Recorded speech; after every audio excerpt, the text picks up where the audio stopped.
Hey, well, good morning. I'm sorry we're running a little bit late. We had a little technical issues. My name is Johnny Khamis. I'm your council member for San Jose Council District Number 10. And thank you for joining us. As usual, we have our staff standing by to answer questions for you. So if you're on Facebook, put your questions in the comments section. And then if you're on Zoom, enter in the Q&A section of the screen. So let's start with, give you some updates and announcements. As usual, we have a lot of great, impactful information in our newsletter. And in this newsletter release, we're releasing today, it's filled with all kinds of information about the upcoming tax measures that will be on your ballot. And we do this every year, where we talk about and how much it's going to cost you, when they're going to end, who's exempt, those kinds of things. Very informational. No, we don't tell people how to vote. We just want people to be informed. So that'll be coming out today. So do your research. There's a lot of other measures statewide that we did not take any positions or explanations on, you could go on the county registrar's website for more information at sccvote.org. Every registered voter in Santa Clara County will receive a vote by mail ballot. I actually already received mine, and I have voted as of this morning. So go ahead and don't forget to vote. It's a very important election. You can drop these off, and there's no postage necessary, and there's going to be a lot of safe places to deposit, COVID safe places to deposit them, from now until Election Day, November 3rd. Again, for more information, you can go onto the Santa Clara County's sccvote.org. And so on the City Council, we've been meeting a lot, and we've discussed many different topics. What we're going to do about bike trails and improving the safety along bike trails. We just passed that yesterday. Improving policing. So we've been discussing a lot of different issues, and you can tune in to any of the City Council meetings every Tuesday. City Council will not have a meeting on October 12th, but my staff will be here to answer questions and help in any way that we can to our constituents in our community. The Almaden Valley Community Association is having a candidate and ballot measure forum. This will be on Monday, October 12th. It'll be featuring the state Senate candidates from 7 to 8, and measures S and RR and Prop 17 from 8 to 9. I really want to thank the Almaden Valley Community Association, because they've been holding forums and educating the public about their ballots. They have already had one measure forum already, and it's on their Facebook on 6 other ballot measures propositions that they discussed last month. So please look at their website on Facebook and look up these very informative forums, and they have both the pros and the cons sides of each issue. In my office and District 10 Leadership Coalition will be holding a forum on the opportunity housing on October 24th. So keep up to date with me, and if you want to be invited to this forum, let us know. Also, if you're interested in neighborhood associations and strengthening the one that you have, the District 10 Leadership Coalition can help. So email us at d10leadershipcoalition@gmail.com. Actually, it's not us, it's the District 10 Leadership Coalition. And we can go from there. Registration for Beautiful Day is happening on October 17th and 18th, and it's now open. So Beautiful Day is that project that we beautify our neighborhoods. Last year, we actually beautified a section of Almaden Expressway. We worked with the county to block off the street, Almaden, and we put in tan bark painted walls, and also helped a lot of senior citizens with their own homes. We have a couple of service projects in our neighborhoods, and they're all over the county. The 2 in Almaden will be more wall painting at Coleman and Almaden Expressway, along with weed removal in the median. So we're very happy to work with them and to do things like updating and improving the learning center at the Almaden Lake. So there's a lot of great projects right here in our backyard. Visit beautifulday.org. That's beautifulday.org for more information. And so I know that we've been getting a lot of phone calls and emails, and I actually personally walk along the lake almost every day just for health and exercise. And I often get questions, what's happening with the lake? They've been seeing barges, they've been seeing all kinds of activity. And I'm so delighted to have a lot of the Valley Water staff here with us to let us know how things are going at the lake. And I'm gonna let them introduce themselves. Go ahead, who wants to go first? Thank you, Councilmember. Good morning. This is Sunshine. My name is Sunshine Julian. I'm just going to go ahead and share my screen, and then I'll introduce everyone.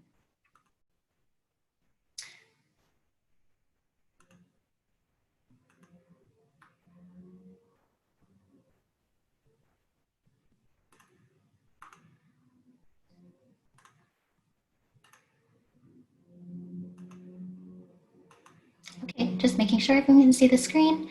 Again, my name is Sunshine Julian. I'm Capital Engineering Manager at Valley Water in Watersheds Design and Construction Division. And joining me is Rochelle Blank, the Deputy Operating Officer of the Watersheds Design and Construction Division, and Roxanne Grillo, the Project Manager of the Almaden Lake Improvement Project. And also with us today is Jennifer Kodian, the Acting Deputy Operating Officer for the Watersheds Operations and Maintenance Division. So I'll be starting with just providing a brief update on the Almaden Lake Improvement Project. You are all probably very familiar with the objectives and proposed project, but I will just briefly go through them. So the objectives of the proposed project are to separate Alamitos Creek from Almaden Lake, reduce production of methylmercury and mercury in fish in Almaden Lake to meet applicable water quality objectives,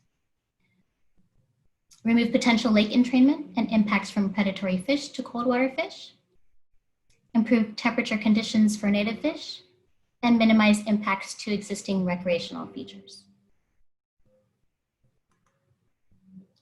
So let me go through the main proposed project footprint. So within Almaden Lake Park, the majority of the project changes would occur within the footprint of the existing Almaden Lake's water body, as outlined here in blue. The key existing park features in the project would change outside of this footprint are circled here in pink. And they consist of the existing sandy beach area on the west side of the lake, as well as the 4 areas where the new levee would have to tie into the creek's embankment. So here is a rendering of the proposed project. The project would restore the channel section shown here, which will include riffle runs and pools. There'll be a new levee that'd be built to separate the lake. There would be a maintenance road on top of the levee that would also serve as a walking pathway. The lake would be reconfigured such that the lake bottom is made uniform and the lake bottom would be capped. Imported water is proposed to fill the lake, and the lake water would further be pumped to Alamitos Percolation Pond for groundwater recharge. These changes are being made to improve the water circulation in the water body. The islands that you see here, the existing island would remain and be expanded to stabilize its edge. And the new island is proposed here to provide complexity to the lake, provide replacement habitat for project impacts, and to break up the water surface to discourage usage by seagulls. A portion of the former swimming and beach area here exists on the west side of the proposed restored creek channel would be transformed into a new park area. So with that, I just wanted to talk about the project timeline and give some updates. The draft environmental impact report public meeting was held earlier this year in January.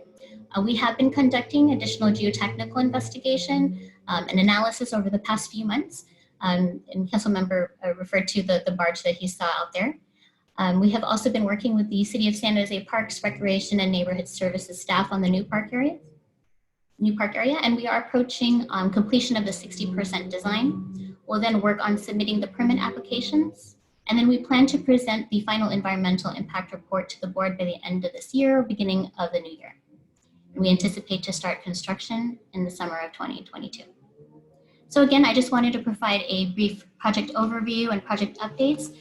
With that, I'll open up for questions, and Rochelle and Roxanne will also be assisting with answering some questions. Thank you. Great. Well, we got lots of them. And, will there be water in the creek, the river, the river portion all year round, or is that going to like peter off according to water flows?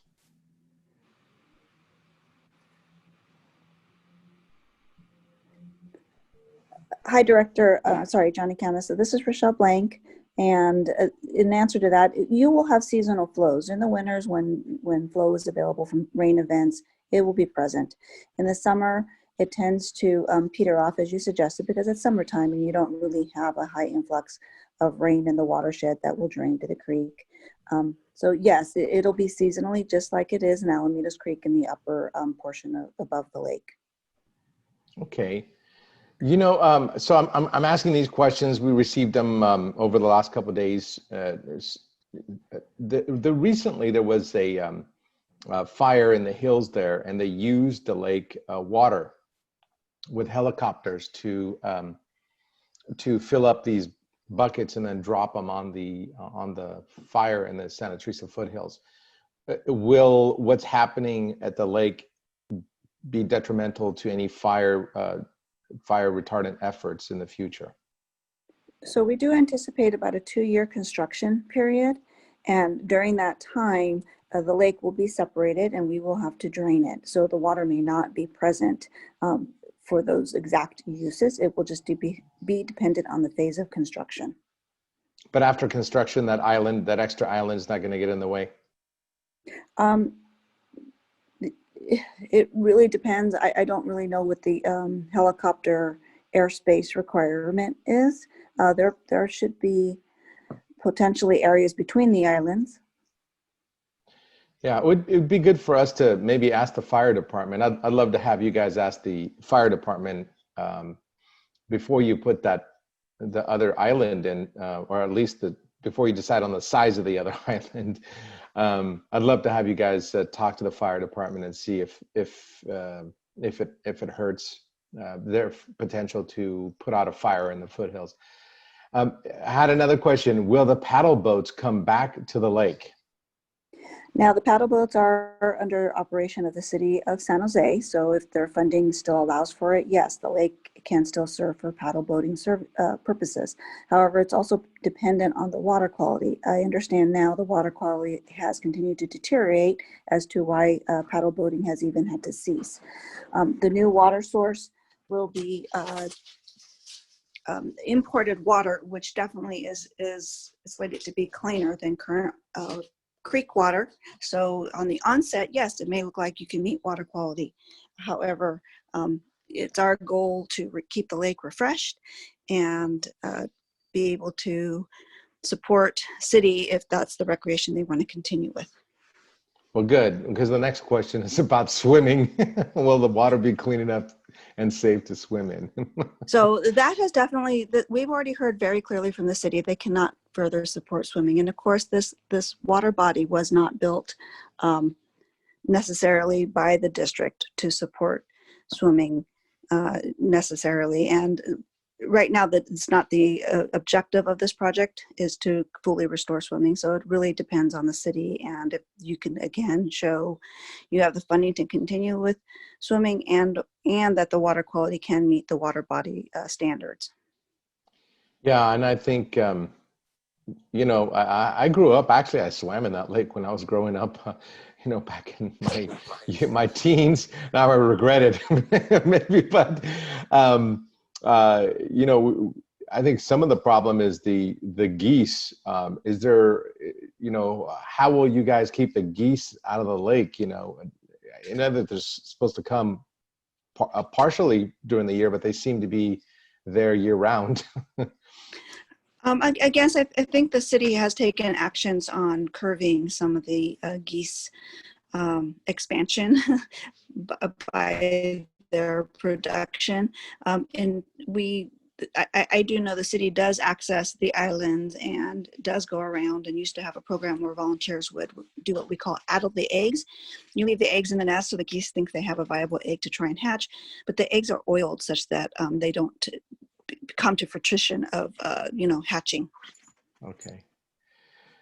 Will you consider putting in a sidewalk along the Almaden Expressway for your building to Coleman so it's easier to walk to events at the lake from your parking lot?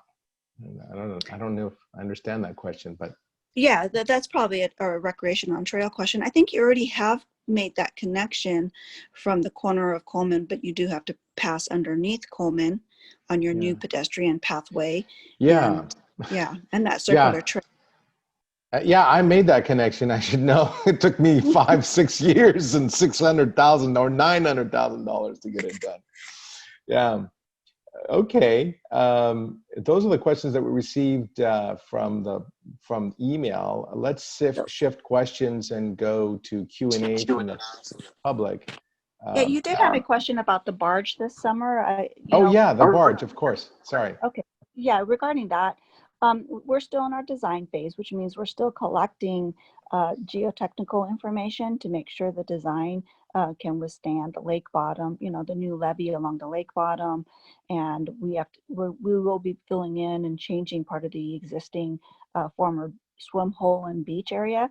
And in order to know our design criteria on how to bring in, how much fill to bring in and how to compact it to ensure that it doesn't just continue to sink in that soft lake bed, we do need to collect geotechnical information. And that's part of what the barge was doing out there, is getting the next level of geotechnical soil criteria for us to be able to continue through our design.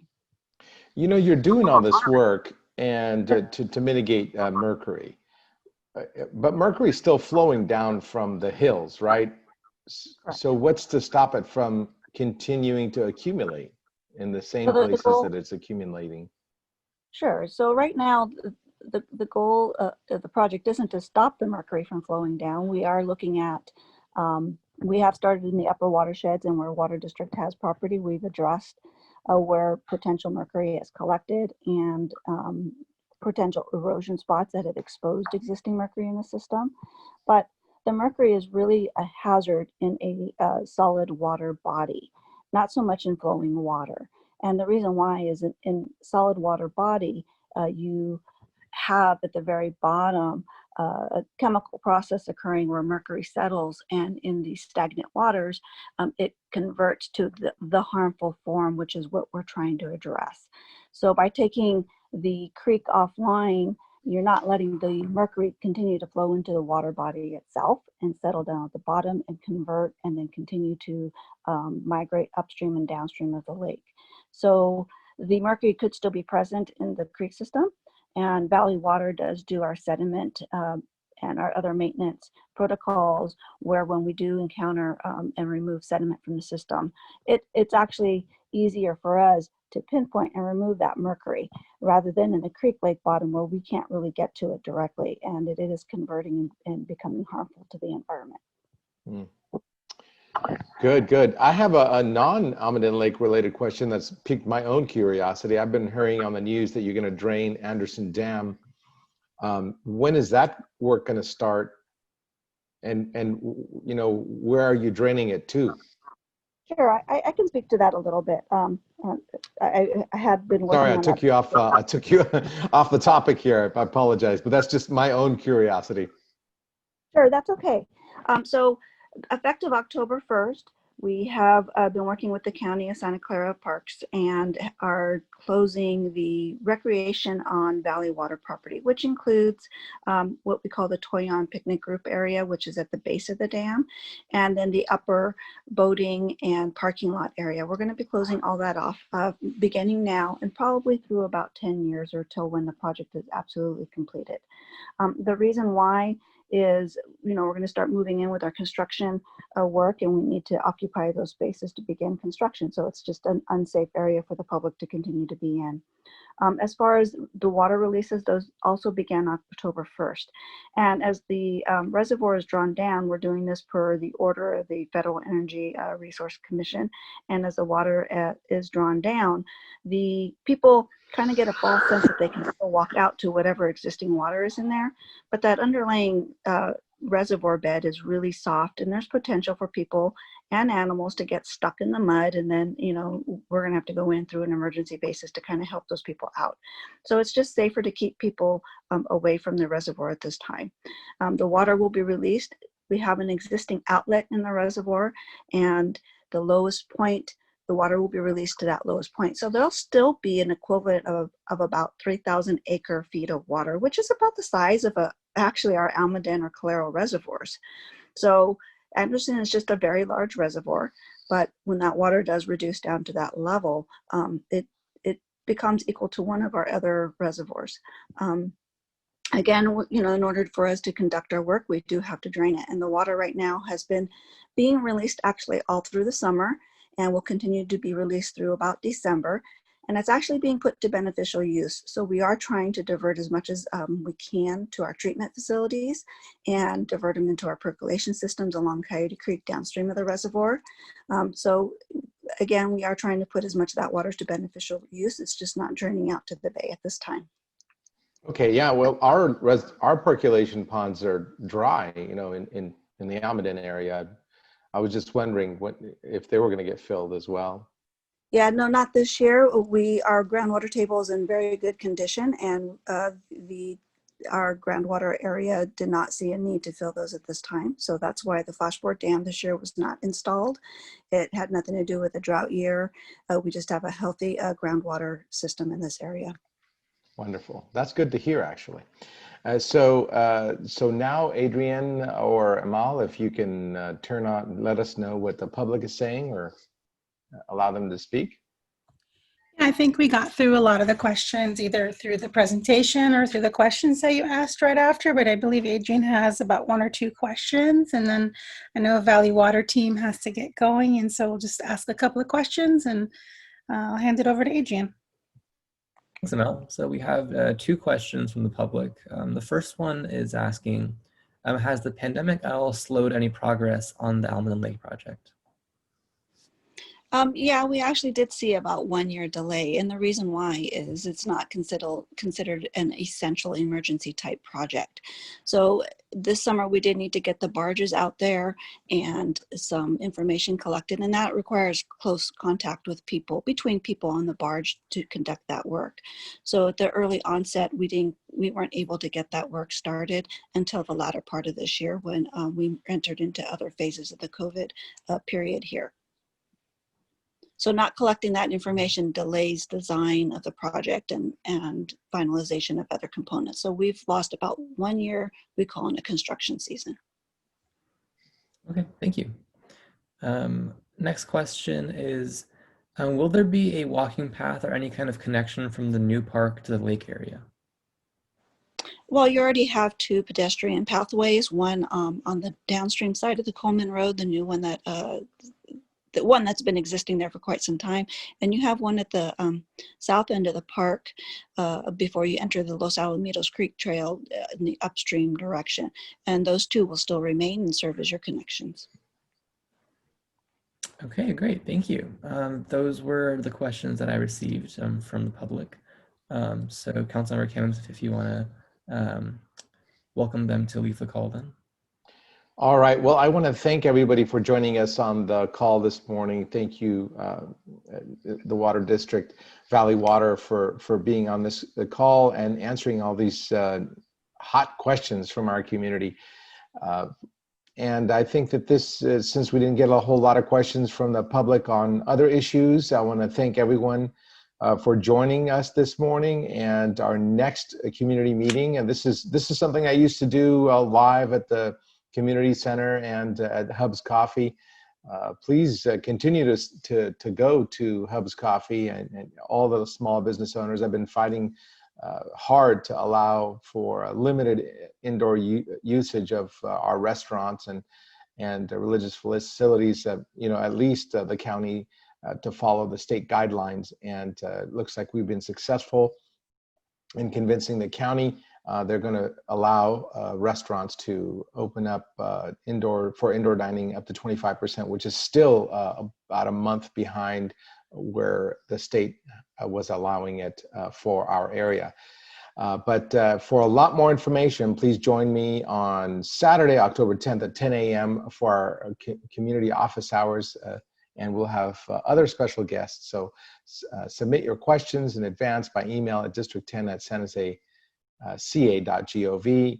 And please look at our upcoming newsletter for election issues and many other things. So thank you for joining us. Have a wonderful day.